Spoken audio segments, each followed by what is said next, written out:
প্রশাসনকে অনুরোধ করব দ্রুত পদক্ষেপ নিন। নির্বাচন কমিশনার প্রধান বলেছেন যে আগে নাকি কুকুর বসে থাকতো, এখন মানুষ যাচ্ছে। তো সেখানে তো আমরা দেখলাম গিয়ে হলো এই দুইটা কেন্দ্র হলো অনেক সন্ত্রাসীকে তারা প্রশ্রয় দিচ্ছে। এই জন্য ভোটারদের নিরাপত্তা নিয়েও আমরা শঙ্কিত আছি। অনেকে আমাকে জানিয়েছেন যে এই সব গুন্ডা পান্ডাদের মধ্যে কিভাবে ভোট দেব।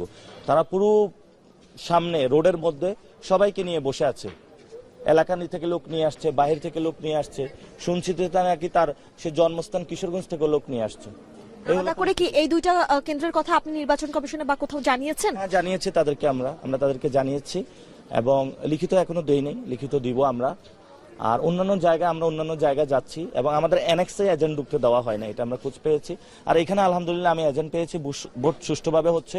প্রিজাইডিং অফিসারও ওকে, আইন শৃঙ্খলা বাহিনী যারা আছেন তারা ওকে। এই কেন্দ্রে দেখলাম তরুণ ভোটারের সংখ্যা। হ্যাঁ, তরুণ ভোটার বেশি ইউনিভার্সিটি যারা আছে।